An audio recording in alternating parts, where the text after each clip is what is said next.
Okay, so thank you for joining us. This is a video that we've been wanting to do for literally a year now, but we decided this was the perfect time to do it. It's the only time we could do it. It is. So I'm here with Harrison Gottfried. He collaborated on Escape from Chaos and also the Accursed Gateway, and also the Hello. final part of the trilogy, which will hopefully be done maybe next year or so. We'll obviously have to work out a schedule for that. But Hello there, it's a pleasure to meet you. Hooah! Hooah!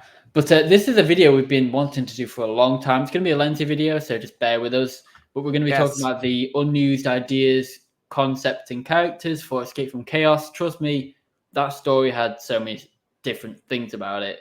It's unreal. So let's show you the document. We had so many iterations. We had a lot of setbacks because we wanted to get this right. There was a lot of unused concepts and a lot of ideas that never came to light. So we're going to show you everything that was thought of. And stuff that you can't see on the market. Yeah. So this will probably be the only video unless we have to do a part 2 if we run out of time, but we'll try and get it all on one video. If you want to obviously read part of this, you can feel free to pause the video and read it. This document's got possible titles. Do you think we should include a link to the actual document to view? We can try and work something like that out, yeah. I don't know. I just feel like it might be an interesting idea as long as we put maybe a watermark over it. I know how to do that. Oh, that's cool then. So that'll be copyrights and blah blah blah blahs. Yeah. But if you do want to read the video, if you don't want to click on the link, if we do have one, feel free to pause the video. In this document are firstly it's titles that we thought of, then it's ideas, characters, then it is the actual screenplay. We've got an alternate intro to this story. Then we've got the screenplay where we've got like a bunch of notes and stuff on the bottom. Trust me, it's a video you don't want to miss if you enjoyed Escape from Chaos. Please like and subscribe to Daniel's channel, Transformers Fan 5000, and please subscribe to mine, Harrison Gottfried. I've been a little dark of the moon. No, I've been a little dark on YouTube, but I'm trying to get back into it. I would love your support. Thank you. Yeah, go and support him. So we're gonna go by this sort of page by page, but we're also going to be flicking back and forward to things. So firstly, we had this idea that we would basically release 2 versions. The first one would be a black and white version before Halloween, and then sort of on Halloween or later towards Halloween, we'd release the same version of the film, but in full color. This is something we didn't really do, but I did recently upload a black and white version of Accursed Gateway and Escape from Chaos, so we have sort of done that, so that's a box ticked. I think there was a lot of really good things out of it, and you know, I think there were so many ideas we just couldn't fit it all in. But you know what? Seeing behind the scenes is important for the fans and for all of you watching. It's it's a connection between the writer and the audience. We want less is more. Yeah. And we want you to know everything that went and the blood, sweat, and tears we poured into this, and energon. Lots of energon spilled. I'm off track, but so no, it's fine. But one thing now I'm off track.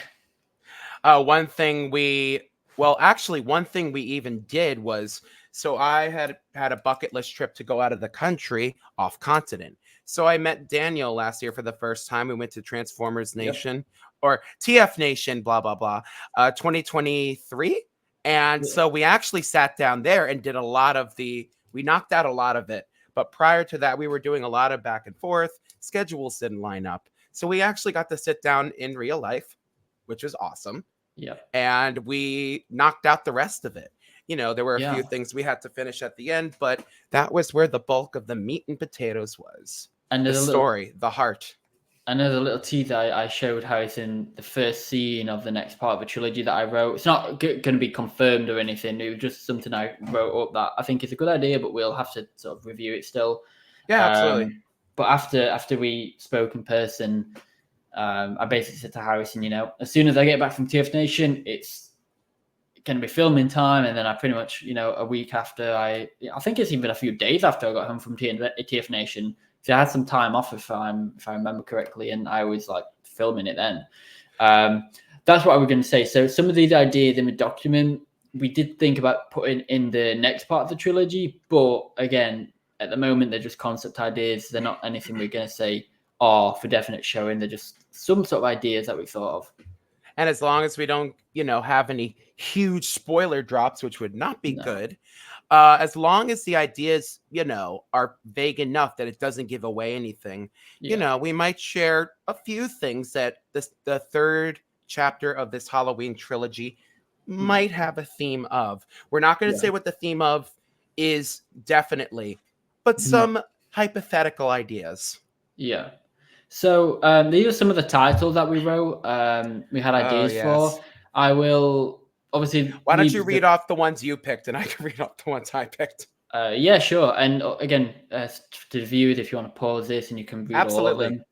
Obviously, we don't want to be reading every word of every page because we're going to literally be here for like 5 hours. But feel free to pause it. So I think I made. I think the first one was you. Yeah, I think I made No Sanctuary and The Open Gateway and The Gateway Opens. And I think I did A Stranger's Revenge. I know you, Harrison. I think you were the one who said Escape from Chaos. I'm pretty sure. Right. No, that was me. I think. Yeah. Why do I think that was me? I just remember you, because I was thinking, like, what do we call it? And you was like, how about Escape from Chaos? And I'm like, that works. We also did The Deadly Game. And originally, I think it was The Deadly Game because I wanted it to be like the theme of an escape room, which we kind of did, but it was more Saw related. But the truth is, it was kind of a surgical splice of like an escape room, and different corridors. There were different rooms, different challenges. So in a way, we did end up doing something like it, but what we came up with seemed way more fitting. Yeah. And it was a much darker story. And we wanted to make sure we, coat it with like some polish and make sure that it wasn't too off track. We wanted it to be dark and gritty, but we also wanted it to be, suspenseful. And so I think mixing, like sort of like a game with like deadly challenges was more what we needed to do.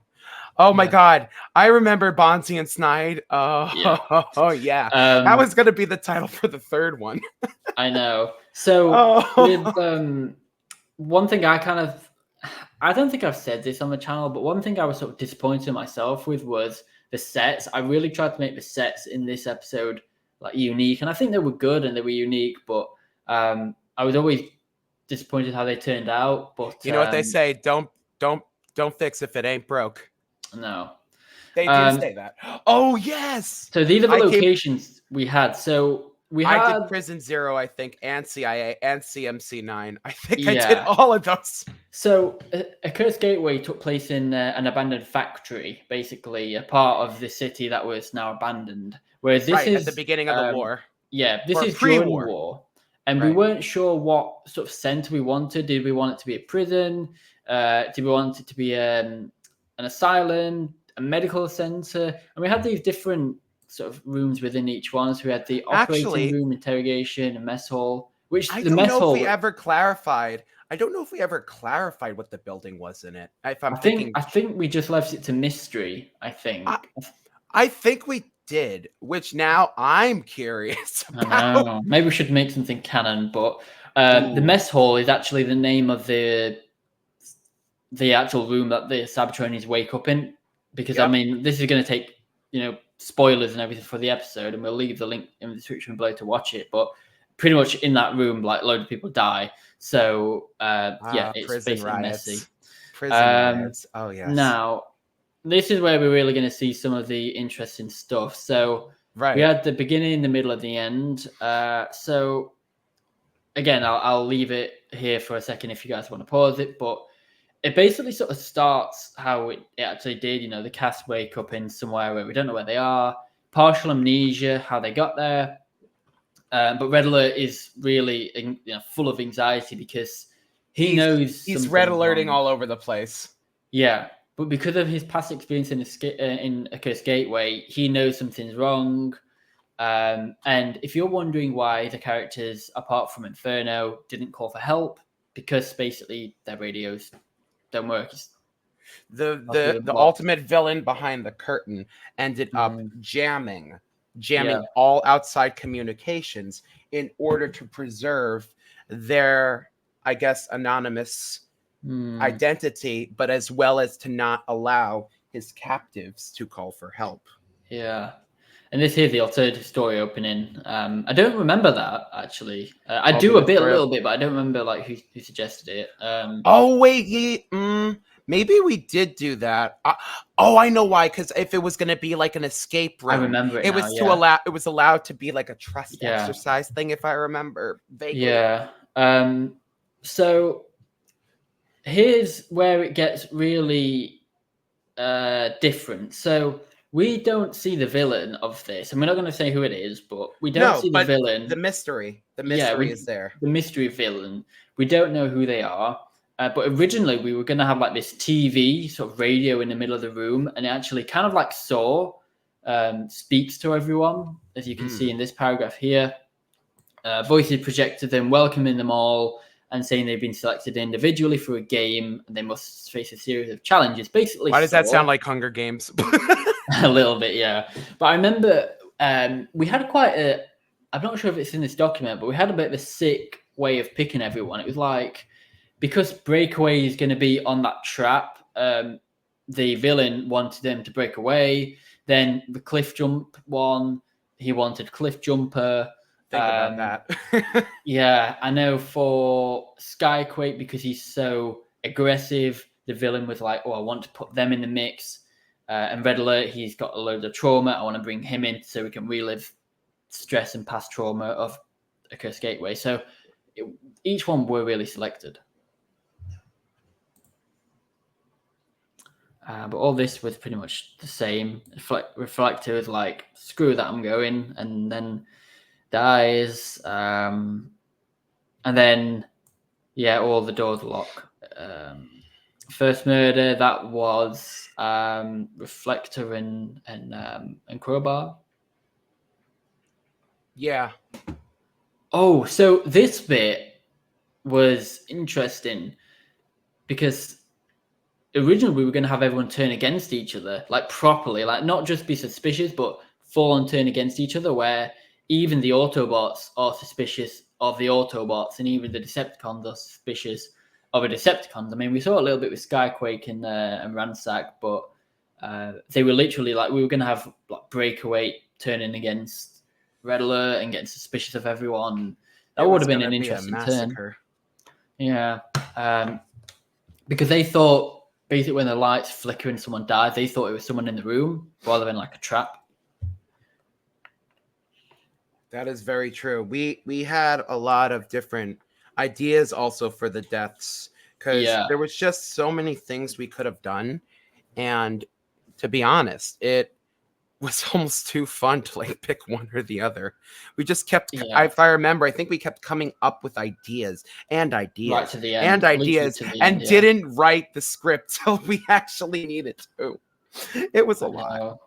We got excited about the death and destruction. Does that not say something? Wait, what?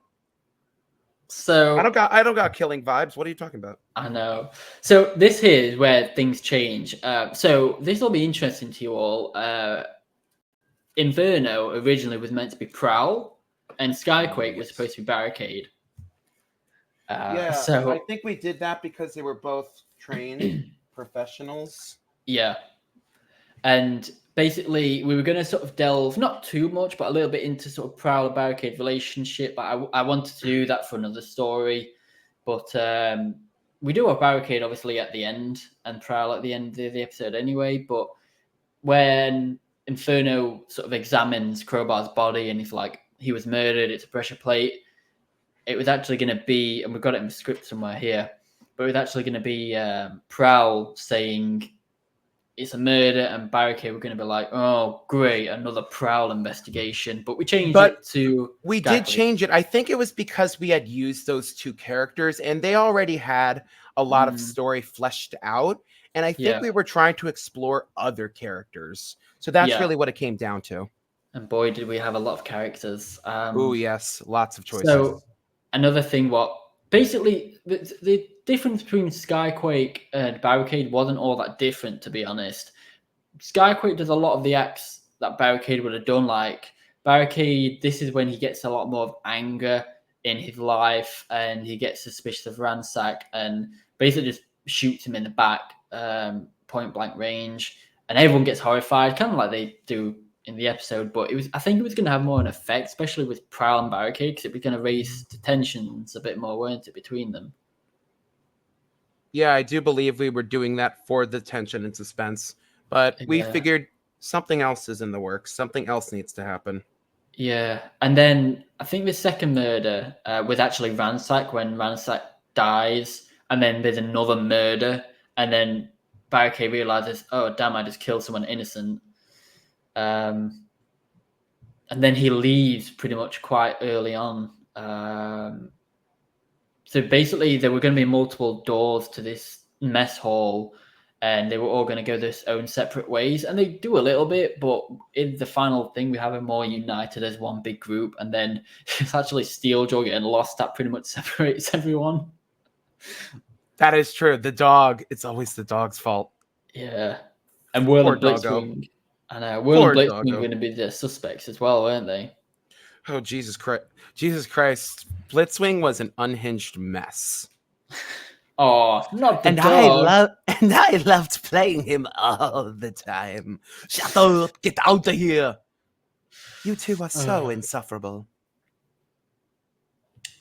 This was another thing different here. Blitzwing, we're actually going to witness a murder, because obviously in the corridor he sees who the murderer is. So when he's running around the corridors on his own, exactly, yeah, doing that scream, trying to chase Steeljaw, Blitzwing actually sees the killer, and he's like, oh, you? So Blitzwing recognizes the killer, but he was basically going to come back, as he does in the main story, and be like, I know who the killer is. But he was going to be more sick about it, weren't he? I remember us writing lines about him doing a little sing like, I know who the killer is, and I won't tell, something like that. I wonder, though, if maybe if we did something like that, would it actually be that maybe his brain module was before he even walked back in. It's like in like the G1 episode where they changed some of the memory circuits in Bumblebee. Oh, yeah. Possibly. That would have been interesting to do technically, because he could have seen the killer, but the killer could have pseudoed his brain module. That would have been interesting, actually, now I think about it. Yeah.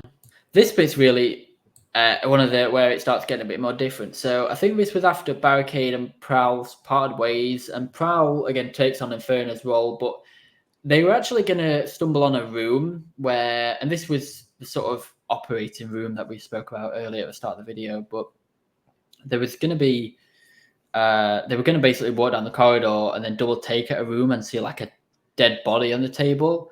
And it was going to be stitched together in the sense of cybergrafting, as we spoke about in our commentary.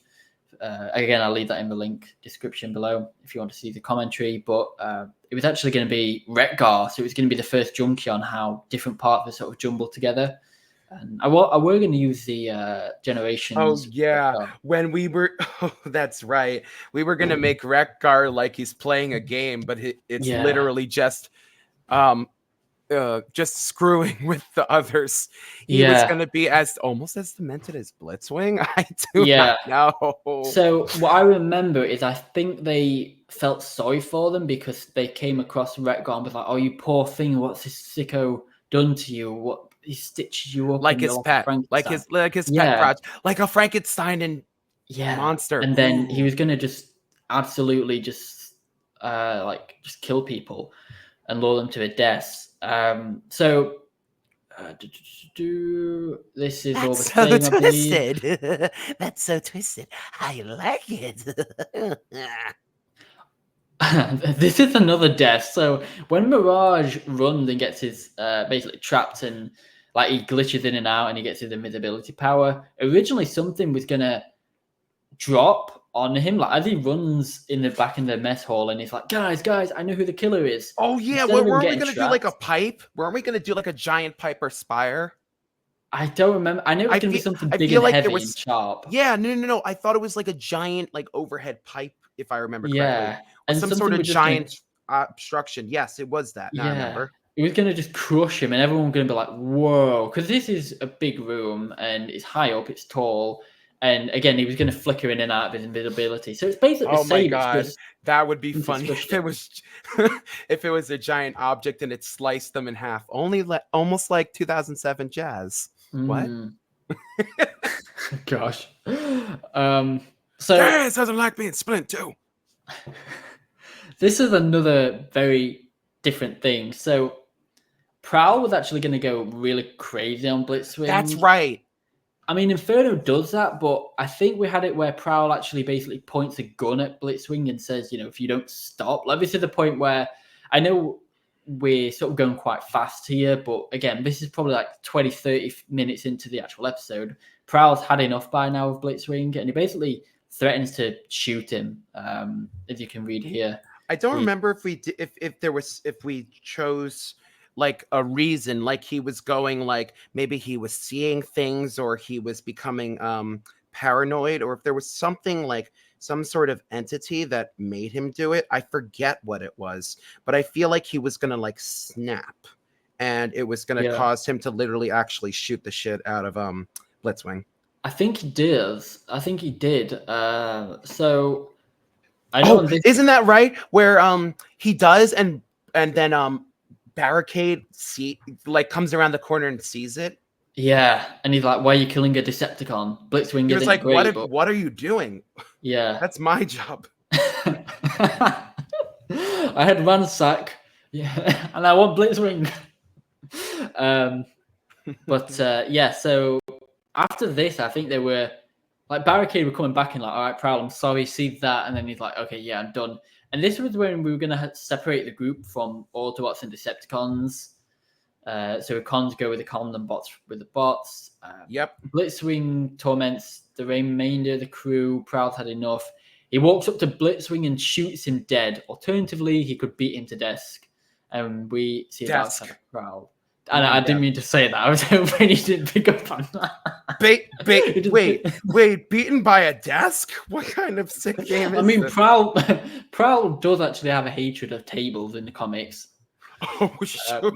Like he flips them all the time. I didn't even know that. Like there's this scene in the IDW comics where Prowl just keeps flipping tables, and there's basically this scene where Fortress Maximus, just quickly because it's funny, Fortress Maximus tries to lift this lever or lever, whatever you want to call it in the comics, and he's like 2 to 3 times the size of Prowl, and he's like, "Oh, I can't do it," and Prowl's like, "Move out of the way."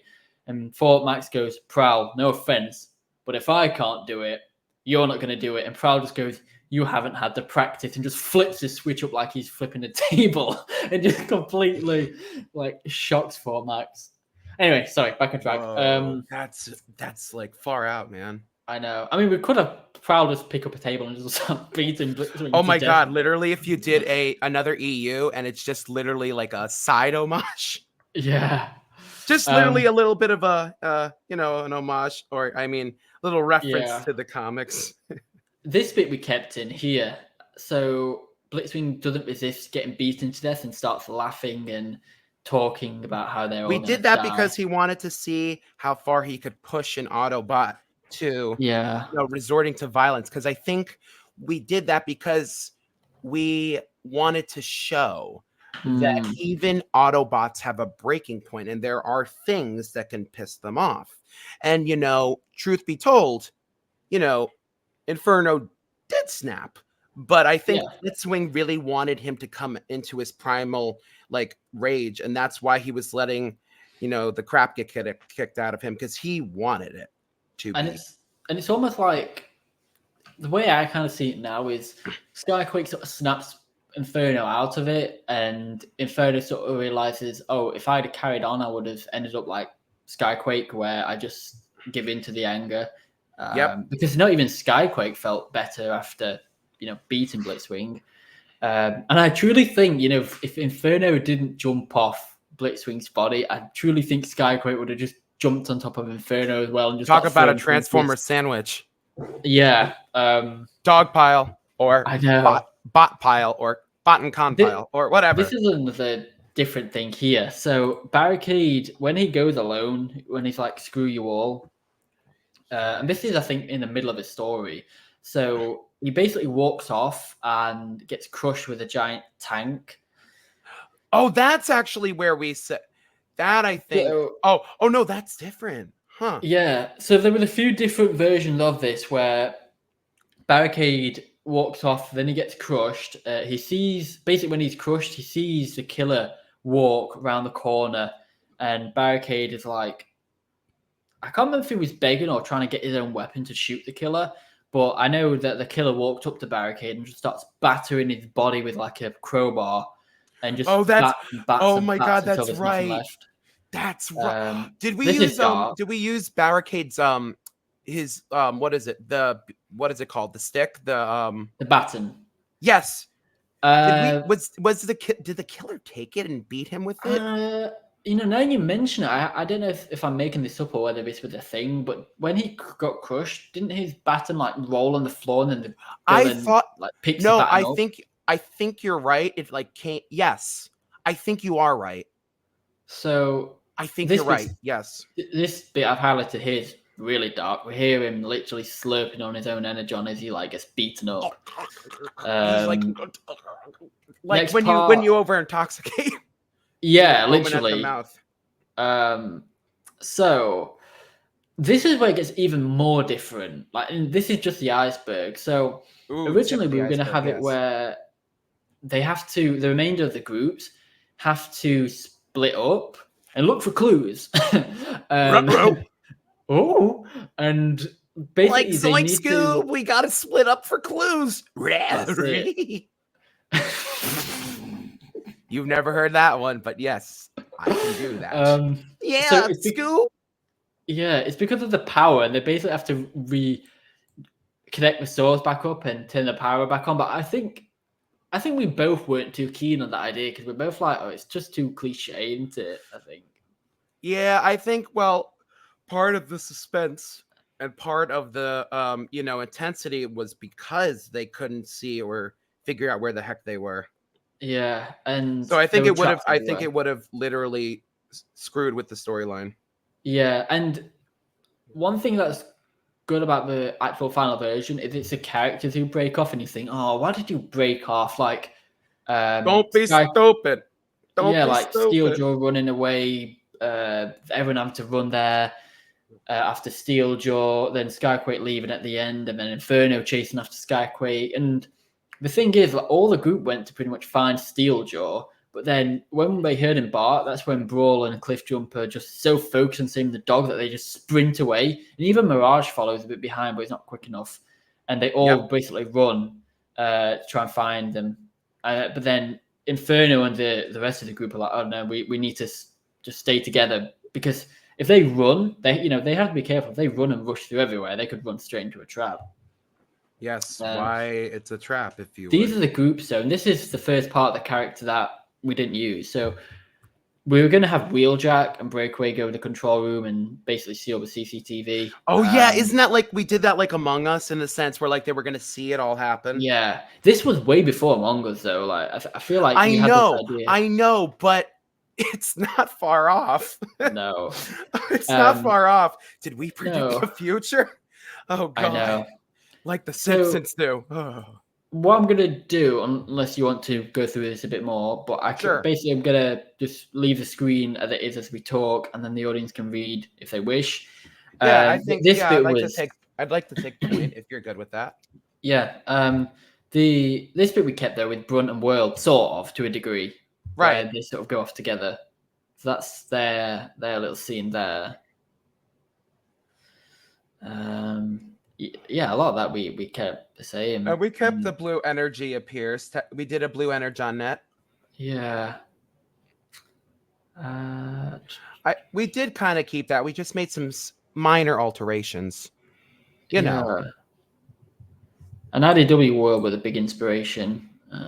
That was true. Another group here. So we had Cliff Jumper, Steel Jaw, and Brawl. I think that's pretty much all the same. Mm-hmm. I think so.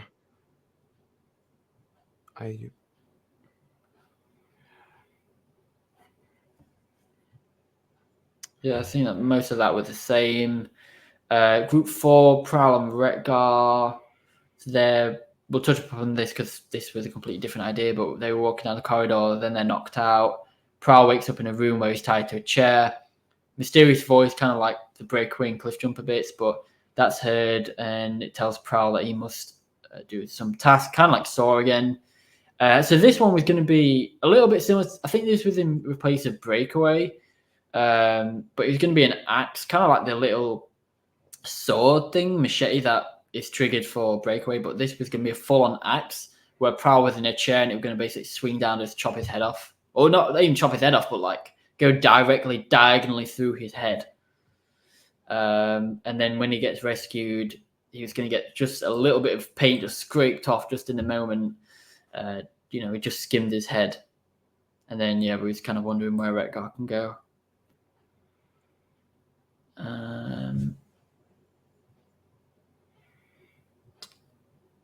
So we were going to have 2 reflectors, I think, originally as well. So I think we were gonna try to do that because this is the thing. Reflector in the cartoon has 3 different, counterparts. It's 3 of them. Yeah.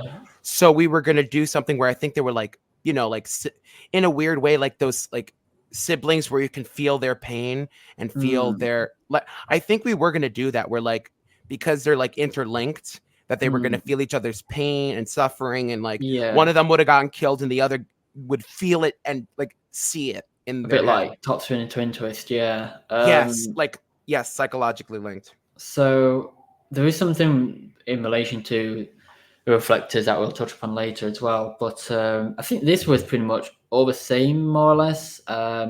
We were going to have, instead of it being toxic gas that gets Steel Jaw, we were going to have scraplets. I think. To save his dog from scraplets by sacrificing a part of himself. So basically, Cliff Jumper have to sit on a chair and basically cut part of his arm off. Maybe. But yeah, I'll leave that for the audience just to read a second.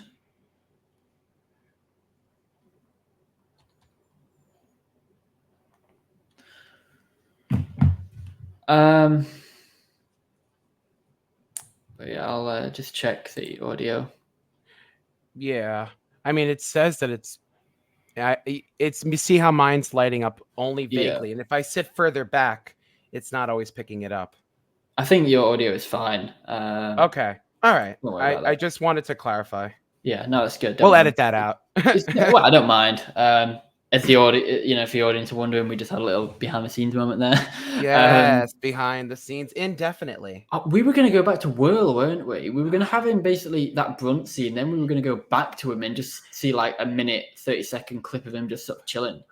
Oh yeah, and it was going to go more into the creator bit where wasn't it going to be like we were going to appear like looking down at him, like sometimes in those like movies or videos where you see God above you, above the clouds. You even said, what happened if we referenced our names, I think. Yes. And I was doing it like maybe he's looking up and he could see us looking down on him. It would have been like a fourth wall break. Yeah. Wow. This was a little bit different. So again, with Wheeljack, we're going to have Breakaway and Wheeljack actually fight each other and almost kill each other. Yes. They became suspicious. Another thing here.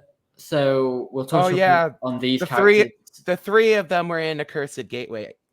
Yeah. So yeah, I was originally wanting to have, and this would have really changed the story dynamics with the characters, but I was wanting Trigger Happy, Croc, and Quake to be in there, but I didn't know what to do with them, and I just thought they're just going to be there, and what's the point in having them there?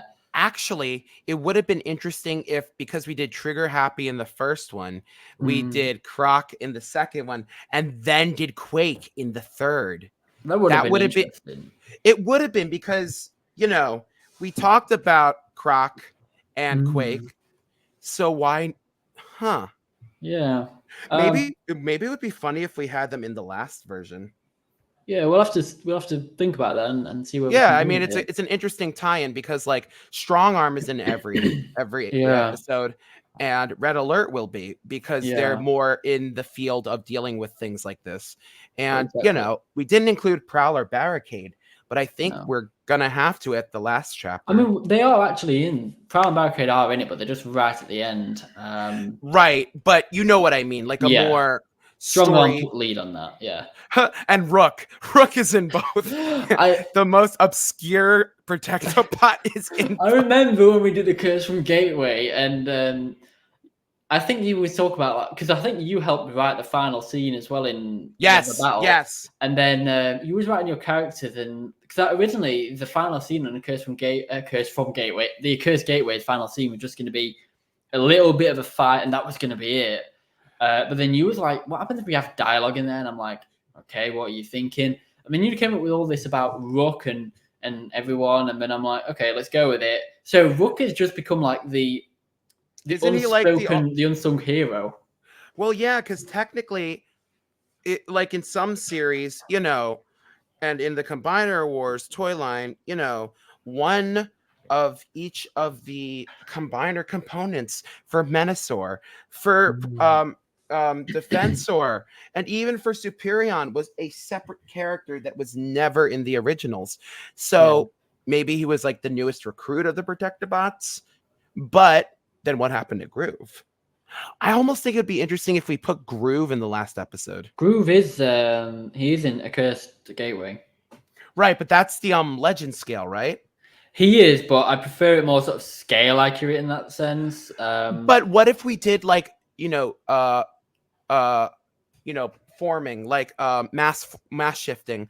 Maybe in robot mode he's Combiner Wars Groove, but in when he's in vehicle mode, maybe he is Legends Groove. Yeah. If you have both. No, I don't.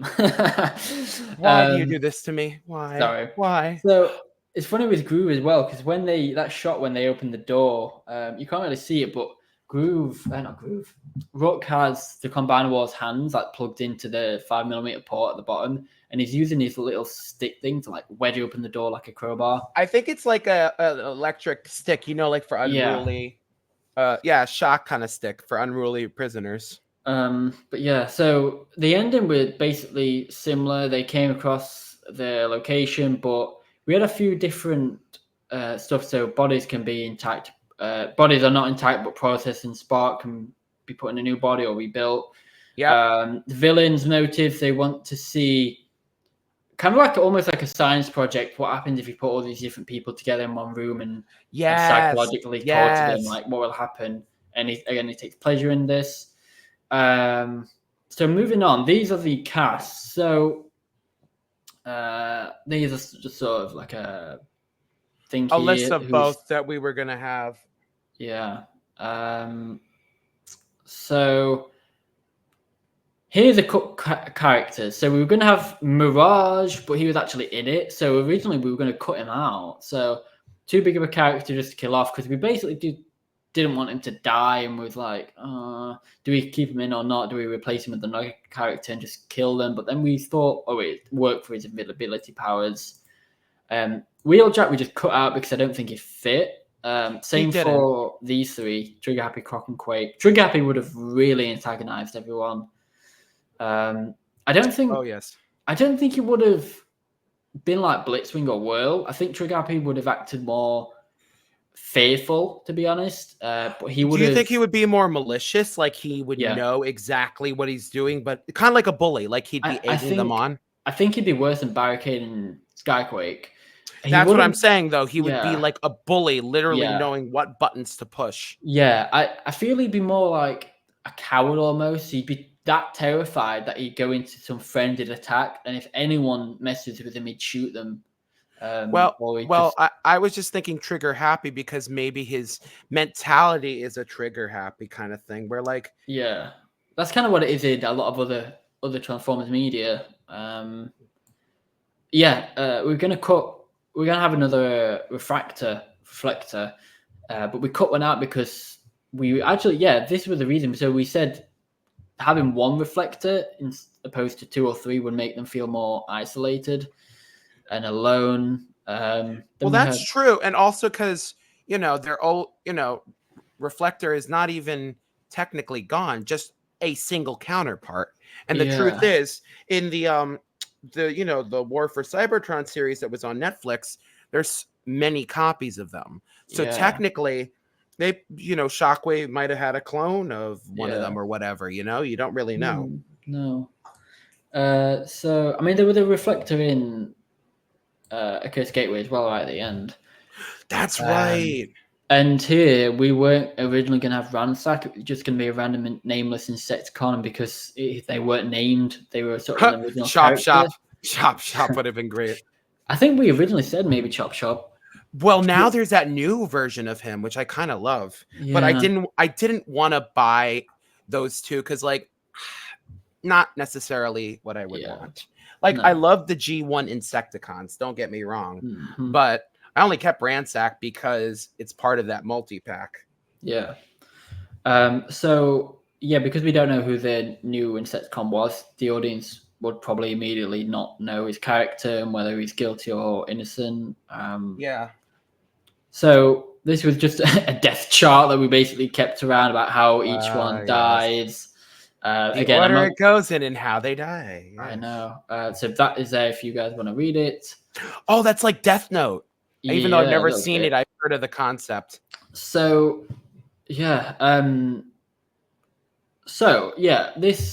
was what you wrote. Again, I'm going to sort of leave it on screen if people want to pause it.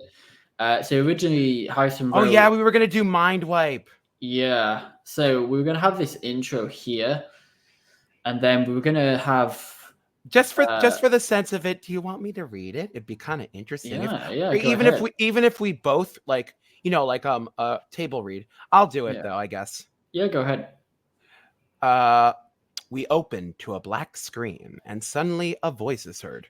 Welcome to this year's Halloween special. The following story is very chaotic and scary. Turn back now if you do not want to be subjected to this intense tale. You have been warned. Black screen turns to a dimly lit room, and on the ground we see Transformers from both factions, Autobots and Decepticons, all of them laying unconscious on the ground. We see Prowl waking up. Where am I? What the scrap happened? Title sequence, name of story here, LOL. We see Mind Wipe flying through the sky, exterior view, then transitions to cockpit view. We see a bunch of different panels when suddenly one of them lights up and a voice is heard. Mind Wipe, can you hear me? Mind Wipe lands and transforms, now looking at his communication device. Who the hell is this? That is not important. I have a job for you to complete. Why should I help you? Because I will pay you handsomely for your services. How much are we talking? 10,000 Shanix. It's tempting, but my services are not going to cost you more than that. My services are going to cost you more than that. Fine. 100,000 Shanix. So, do we have a deal? Whoa, that's much better payment. What's the job? Yeah. And we were gonna have. I think it was Mind Wipe was going to like abduct all the characters and then wipe their memory so they didn't know how they got there, and that was going to add to the fact that they all wake up in a room and they don't know how they got there. Yeah. But we felt like it might be an unnecessary scene. Like I liked the idea where like he would be kind of hired as like the character to like abduct all of them, but then it might have just been too long of a video. Yeah, and I like how it jumped from 10,000 to 100. Like, the villain had that money just to go up, or did he? That's the thing, because you don't know if he's lying. Yeah. It could be a deception, and like a Decepticon. Our killer, we basically agreed that he's more of the sort of type to go out and get his victims himself, rather than hire someone. So I think this bit, what we'll do is, because we don't want to read the full screenplay and people who are familiar with the episode can see it already. I think what we could do is skip this bit and then maybe come back to the screenplay if you want, and then touch upon the ideas at the bottom of the I just wanted to document. confirm we had an hour, you said, or did you say? I've got a little bit longer. Yeah, I'll let you know. And again, I mean, if you need to, I know you need to check on the dogs. We could do a part 2 actually, if you wanted. Yeah, I'm happy to do that. Yeah, we'll see how far we can get. I'm gonna sort of just go down. So originally with Prowl, you might see police bot. We're gonna replace Prowl with another police officer, like maybe Streetwise or someone else. We didn't know, so we just had for a long time called him Police Bot. So we wasn't too sure, but all of this is pretty much. Weren't we thinking that we were going to do possibly clamp down or deep cover at one point? We had that. Yeah, we had the idea. So yeah, when you see Police Bot, it just means literally barricades. Yeah, barricades lines the exact same Skyquake. Like, oh, goodo, another Prowl launch. Right. I mean, again, you can read Prowl's lines and everything if you want. I mean, that would be interesting, but I don't care. I mean, would you want to do like a mock read? I meant like the viewers, they can like pause it and read it. But we can come back to that if we have enough time. Oh my! It would be kind of funny if we did just a mock read of some of our old scripts and we just filled in all the roles. Yeah. Oh my god, that would be great for the third one. Maybe we do like a live table read. We could do that, yeah. After we make the video, or maybe we record us, doing a round table read online and then release it after. Yeah, we could. That might be, because sometimes they do that. I like that idea. Let's pencil that. So, I'm just scrolling and then pausing it so the audience can. Oh, this is the this is the one that it's before, right? Or is this the actual? This isn't the final screenplay, but it's basically the exact same besides changing Prowl to Inferno and Barricade to Skyquake. But basically, it's all the exact same. Maybe we did have to alter some dialogue. It was mainly Prowl and Barricade's dialogue, so it. And I think a big reason left Barricade and Prowl. One, I think it was because our Barricade voice actor was more likely unable to commit to the amount of lines, which that was a big part of it. And we wanted him to be involved, but we didn't want to overwhelm him. And he had mentioned that, he was like, I don't think I'll be able to send in all those lines within the time you need. I've got a lot of things going on. So you know what? We were flexible, and that's what it was. And then thank goodness we weren't done. So we were able to adjust it. Yeah. And that is why it became an easier task than we thought. Yeah. But it was a blessing in disguise because it was. As much as Barricade would have been cool in this story, it gave us a chance to flesh out Skyquake and Inferno. New characters. We want new characters in your universe, and I think you have plans for the whole thing, and I think that's awesome. But characters that you don't have completely fleshed out stories for that could tie in, it makes it that much more interesting for expanded universe stories, to be honest. Yeah. This bit's different. That's a lot. I'm just gonna I'll leave it here so the audience can pause it. It's basically the scene where Riddler is suffering with mental health. From what I can tell, it's pretty much the same apart from this dialogue here. So Prowl after before Barricade leaves, when he sort of sees Prowl killing Blitzwing, Prowl says, "What? He deserved it for what he did earlier." And then, because he was making fun of Red. Yeah. And then this is where Barricade tries to break up the group, I think. It was going to be like an in-house fight. Yeah. Yeah, because Barricade was originally going to start taking control of things. Yeah, because he was a police. I think Prowl and Barricade were gonna work together, but then look at each After a other and be little like, while, yeah. right. But then look at each other and like, wait, the war started. Why am I suddenly back to my old roots? Yeah. I think they were gonna be like, old habits. Yeah. But then realized the war is started, so helping each other out would kind of be treason. Yeah.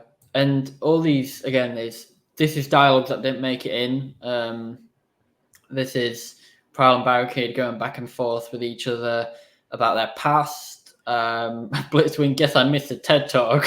Yes, I put that in there because and then they were so they're arguing, they're talking over each other, and then Blitzwing's like, "Can one of you fill me in?" And they basically both turn their heads and go, "No!" And or no, they both are like, "Shut up, Blitzwing, we're talking," or something. Didn't we have it where they both punch him? Didn't we have a version? Oh my god! Wait! Oh my god! Because he's pissing them off as they're talking. Yeah, so they both sucker punch him like mirror image in his face. Literally, yeah. Yeah. And then Barricade's like, you know what? I don't even care anymore. The number of times you're hiding around Noble Auto about police officers have strapped me and kicked me when I'm down is too much. To hell with a lot of you. And then he basically storms off. So Barricade, frag the lot of you. Frag. So yeah. So this was god! So, and that was even before Transformers 1. I know. So so basically, hey, Darkwing. Guess what of my I forgot what it was. He's like, Darkwing, guess what? My actually finger can transform. Guess which one? Yeah. I'll give you limited option. Yes. Yes. So, oh my god. Just to put in context, so there were going to be two scenes where basically they beat up or at least threaten Blitzwing, and then the latest scene where he actually gets shot and beat up by Prowl. So this is basically where Prowl's had enough, Barricade's had enough, and he basically like, screw you all. And then this, obviously, Blitzwing gets shot and everything.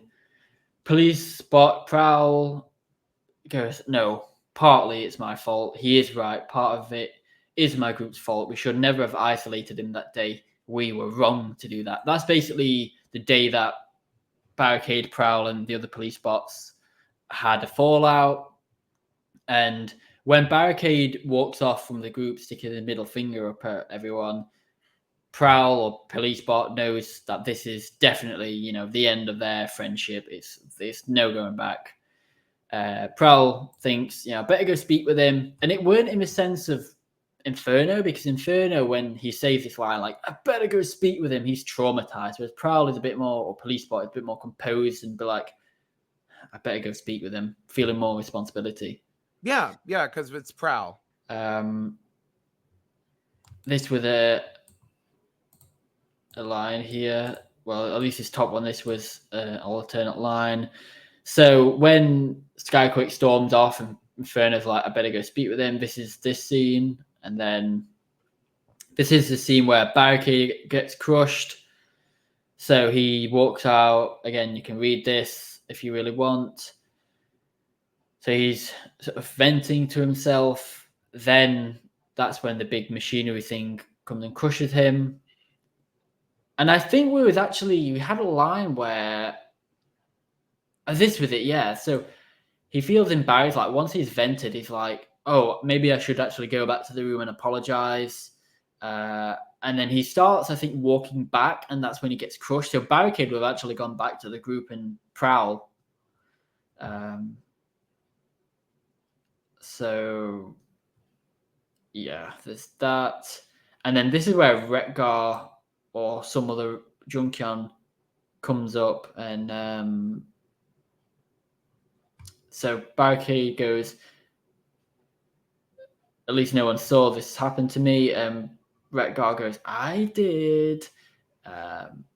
He lifts a crowbar with his hand and strikes Barricade. And, he kills him. And then there's an alternate version here where Barricade hears the noise and draws his gun in self-defense. And he's a bit more threatening. He thinks it's actually Prowl messing with him. And again, then he gets crushed. And then tries to get free. It sounds like it might be doggo season. Can you hear the dog? I can hear it scratching or something. Yeah, I'll go and sort him in a moment. Yeah, well, once we finish this scene, I think we could literally put part 2 in effect. I think we are almost at the end of a document, to be fair. My dog, it sounds like he's playing with one of his toys on the floor, like it's scraping a bit. Yeah, well, okay, then let's speed it up then. Let's Yeah. zip. So the deranged figure was Retgar, and he was basically going to be creeping closer to him. Like, didn't we have it? Yeah, Barricade blinks or turns his head away, and like he gets closer. And like those flickering light scenes. That was it. Yeah, you were gonna do it like a flickering light scene where like you see someone, lights go, they disappear.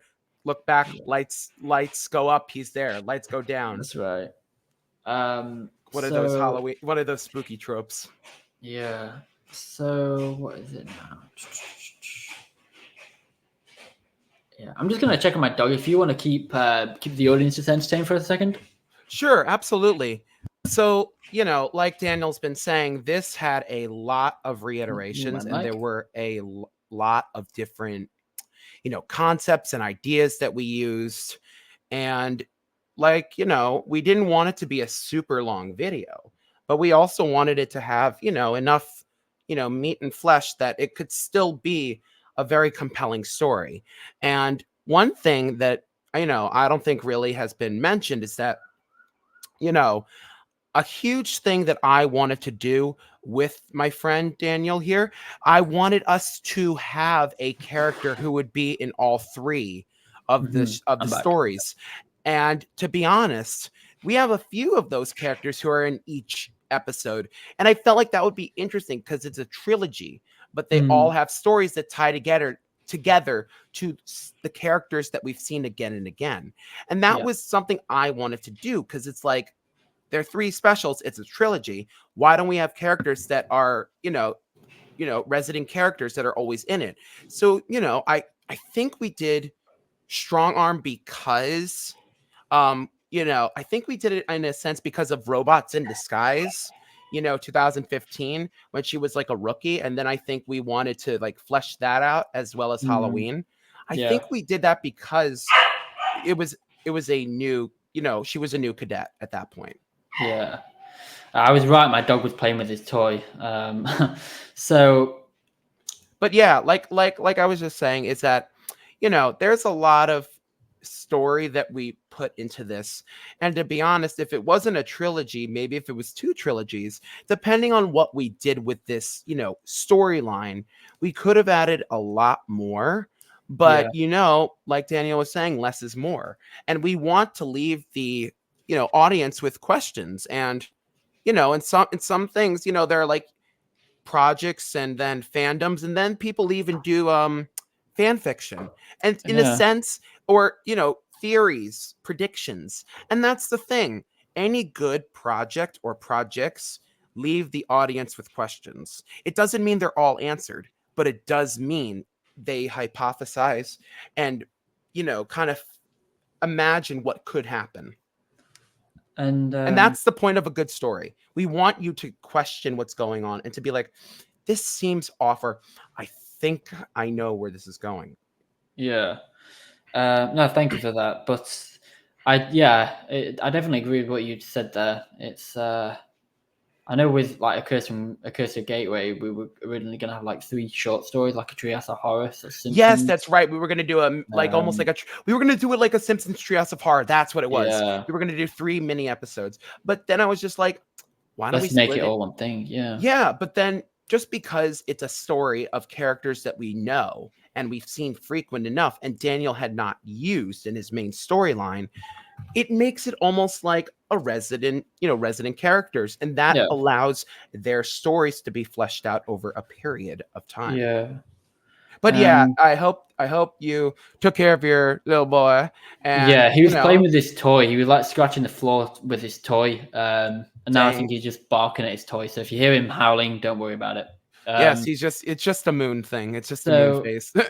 Yeah, Barricade here was gonna swear at the oh yeah, it was gonna be one of those like, I swear to my Yeah, we're going to cut to black, and then seconds later, Prowl was going to walk in and be like, say this line, and then Yes. he was going to see what happened. And this was basically, I don't know whether to call this a deleted scene because we never filmed it, we never really wrote it, but this is the scene that was meant to be Inferno and Skyquake. So basically, if you look at Inferno getting dragged on a stretcher, as I pointed out in my commentary with Harrison last week, Inferno with the way his toy goes, he sort of like expands from his head with all his fire truck.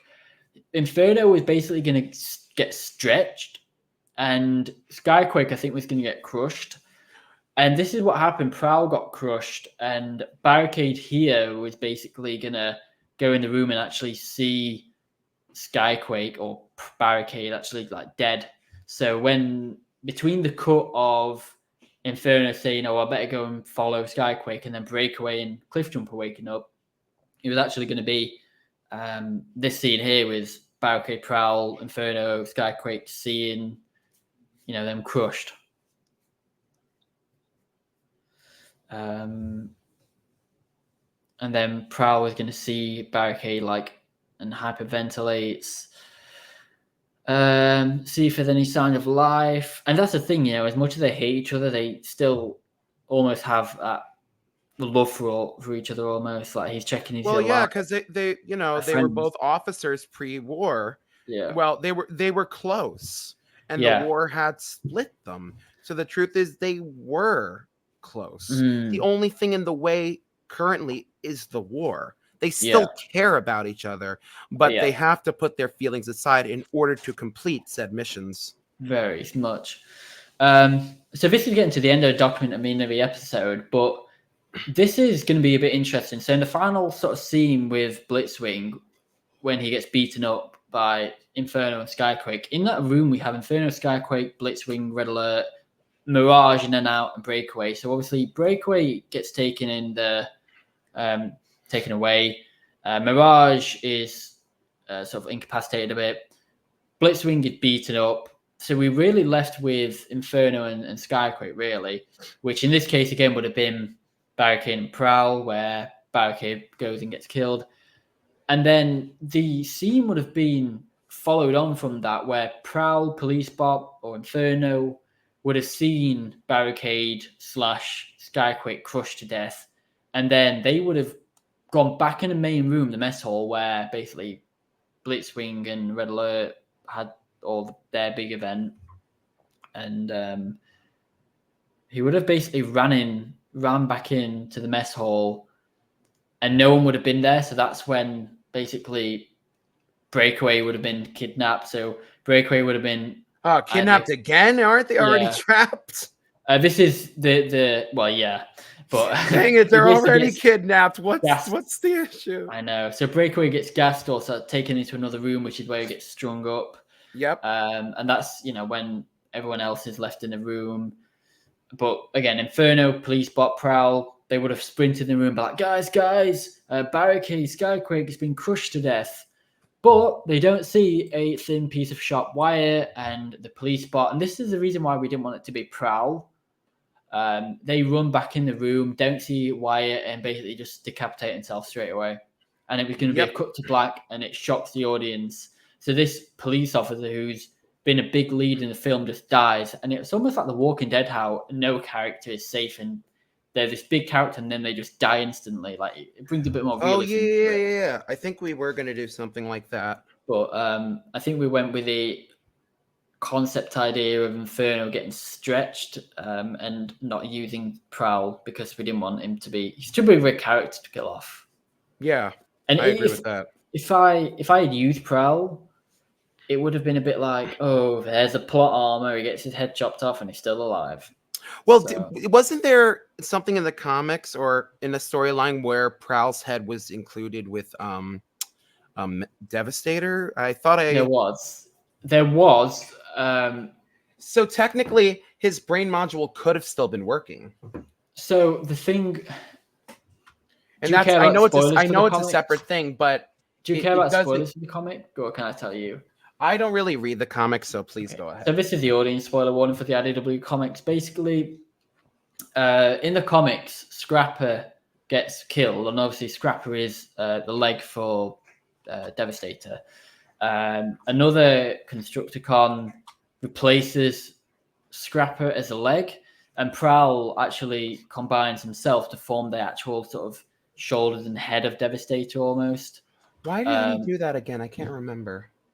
Or I don't really know, actually. Yeah, it's a bit of a brainwashing and force combining and stuff. Okay.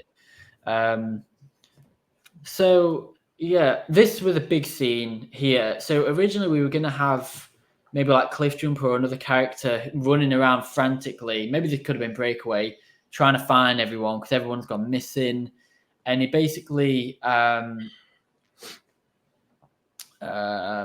basically they were gonna follow, I think, Retgar. Retgar was gonna like stumble around, and this character like Breakaway was gonna follow them. And I think we had a few different ideas where there's like a jump scare with Retgar when he just sort of slices and attacks Breakaway, and then that's when he ends up on the stretcher. Or I know we had an idea where they were going to go in this maze, and every which way they went, Breakaway couldn't find his way out, and then he finds this door that the villain walks in, or that Retgar walks in, and they open it, and it's just full of like alligators, and there's all these alligators. Oh yeah, we were going to do Alicons. Yeah, and it's completely random. Like you don't expect it. He just walks in this room. There's Alicons and alligators everywhere, and he just gets mauled to death. So that was that there, and then this is the Cliff Jumper scene with Breakaway. Sorry, Cliff Jumper scene with Steeljaw. So this is pretty much all the same here. That's a Breakaway scene. And I don't even think we told the cast members who the villain were either. I think we just did villain. The only people who knows is right. me, you, and the person who voiced the villain. So that's all the same. This was when I asked you about Jordan coming for strong arm again. Yep. And then that was your reply. So this is literally the end of the document now. I'm surprised we actually got through it this much. I don't have too much recording time left on here. Didn't we also say, like, we thought it was going to take way longer, but look. Yeah. So I think I've got like an hour and a half of recording time. Hour and 10 minutes at this point.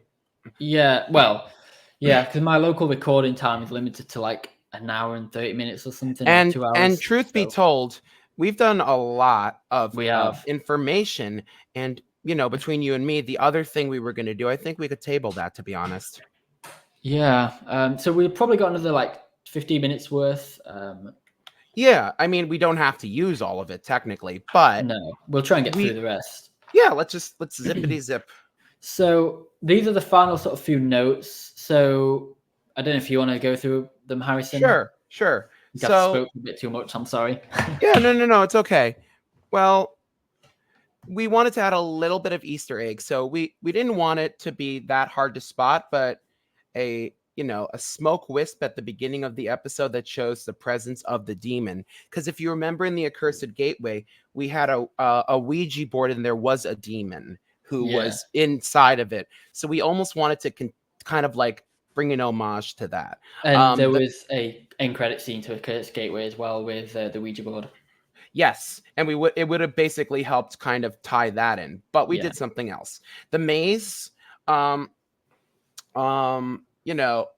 we did do the Alicons, and then we thought about doing the Alicons, and then so we have a part where, like, they're just going through this escape room. I guess this is when we didn't quite move past that specific, and they're following the trail, and they just see Bones, the victim, and then literally they just see Bones, like on the ground, and they swing around and they see Retgar, and he beats the shit out of one of them. You know what would have been more creepy now I think about it? Yeah. If the villain, like say where Brunt's body died, his body is all cut up at that specific room, if we would have gone to the maze and found bits of brunt, because that would have shown that either the villain or Had already had a Rekgar, little fun. yeah, like they'd actually been moving around the room and the building the whole time. and Yes, that like they'd from the been shadows, spreading things like around. some sort of specter who, when you're trying to look Yeah. around for it, it doesn't show. Yeah, and I mean the villain does actually walk around the building, and the only one who sees them is Blitzwing. Correct. Um, That was this- our original concept. This But bit's yeah, still the same here. That's well, yeah. awesome. So we did keep the button, and we did do the jar of decapitated heads because, you know, It's the dark. villain, not spoiling, but is a headmaster toy. That's all I'm gonna say. It is a headmaster toy. He likes So we collecting want, heads. yes, and Maybe it's because, Optimus Prime. ooh, what Maybe if it's it was Prime. what if it's what is it? Scourge. This, oh no, wait, Scourge isn't. I was thinking of Laser Prime and shit. No. But what if it was one of the Decepticon headmasters, and maybe this was his way of, you know, showing other headmasters not to mess with him, that Or he will maybe- decapitate them and keep them as heads. Maybe it was Trigger happy because he has this hatred towards Strongarm, and maybe he's trying to set all this mess up so Strongarm walks in, gets traumatized, and That's the thing. There are plenty of headmaster yeah. toys in the toy line, and it could be someone who has it out for other headmasters, to be honest. Yeah, but so go on. we then, you know, we switch Breakaway in Prowl's position, have him almost be pulled apart. Right. So at the end, we thought maybe like Prowl is about to be strung up, kind of like what happened to Breakaway, and Breakaway That was the pushes original him idea, out of, wasn't it? and Breakaway pushes him out of the way, and then gets the torture done to him. Because I think we were going to say we were going to have Prowl in an escape chair with an axe, then we are going to have Breakaway getting pulled apart, and then we'll have Cliff Jumper, and then the rest of the characters will just sort of give an explanation that the police found him. That's what we did with Inferno and Skyquake. Right. We were just like, the police found them. And this bit in black here is a bit of a spoiler for part 3, so we've blacked it out. Yeah, so we don't want to spoil that. But the one thing, oh yeah, the police arrive in full with Bulkhead. That's right. We did think about doing the Wreckers because it was almost like a huge like sting or like SWAT kind of operation where they were going to barge in and like scare off whatever was tormenting them. Yeah. But yeah, we you know, and the reverse. We were thinking of maybe doing like a slide, like a montage, just slowly showing the dead bodies around the room. I mean, different areas. I think we were thinking about doing that to show how they were last kind of breath and where they live, where they stand now. But you know, I think we also did. Well, Prowl goes up into the villain's lair. That actually still kind of happens. It's mainly Strongarm who leads. Right, but she calls for Prowl. Yeah, and Barricade.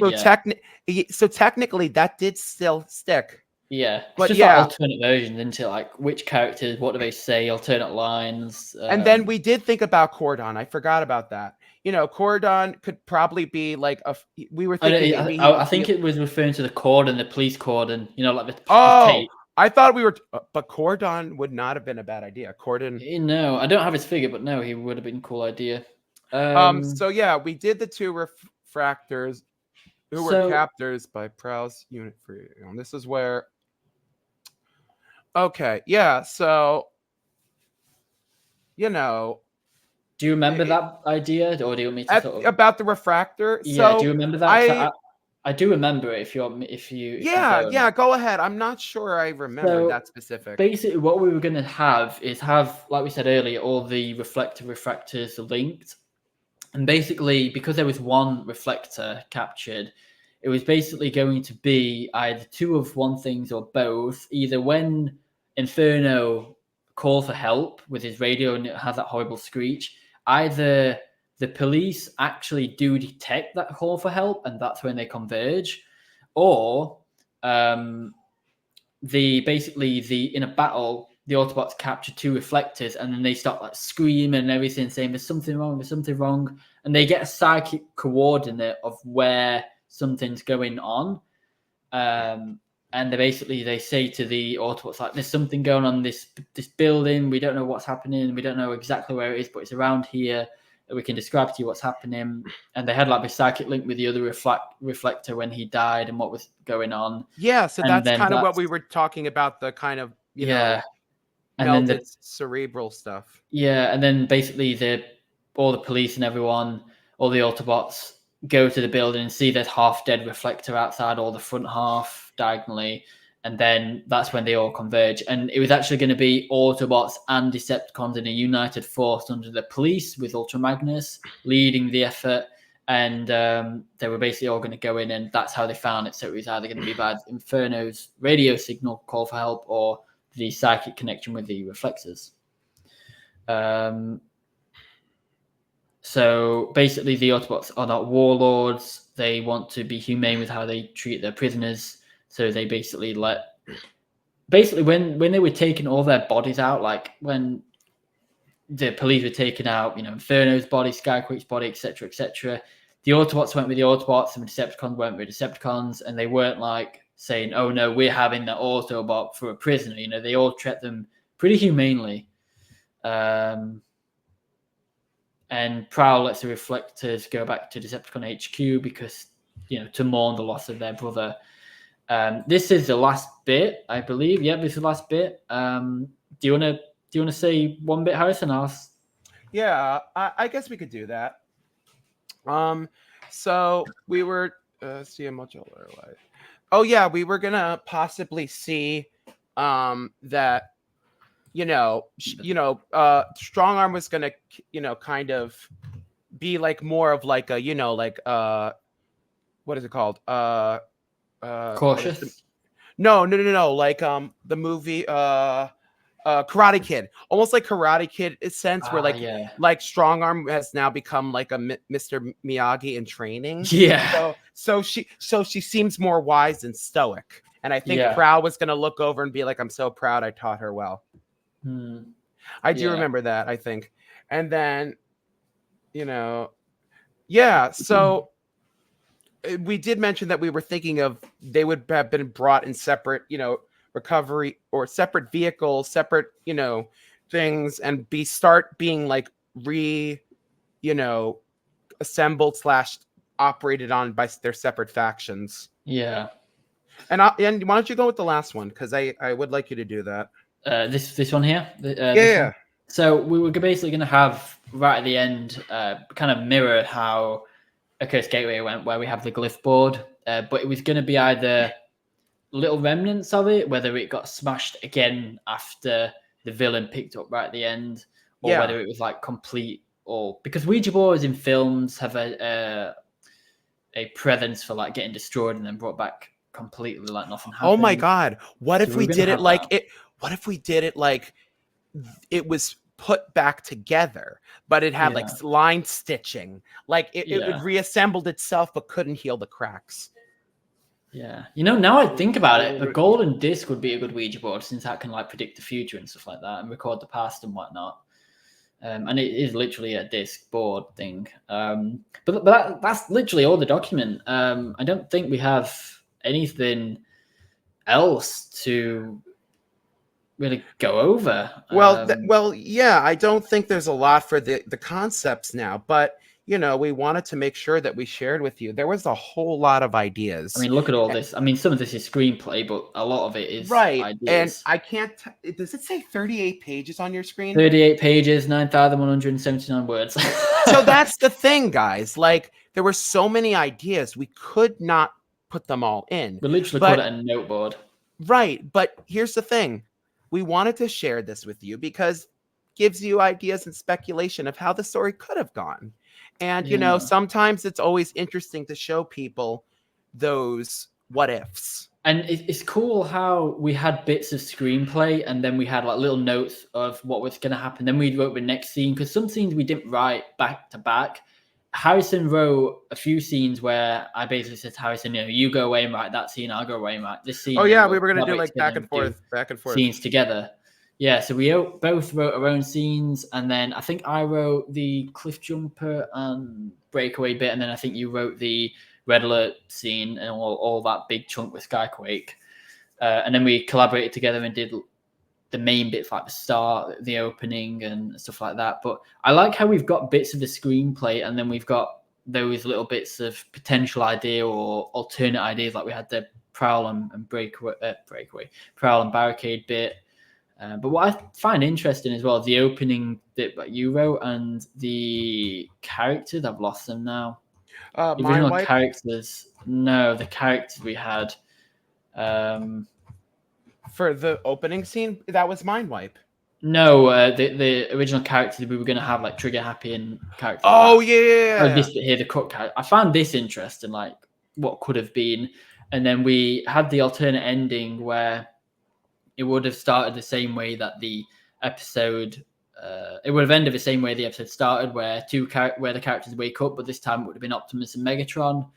But we decided that we didn't. I don't think we needed to repeat the story, and it would have just been this story all over again. And I mean, to capture both Optimus and Megatron would have been a high ask of that.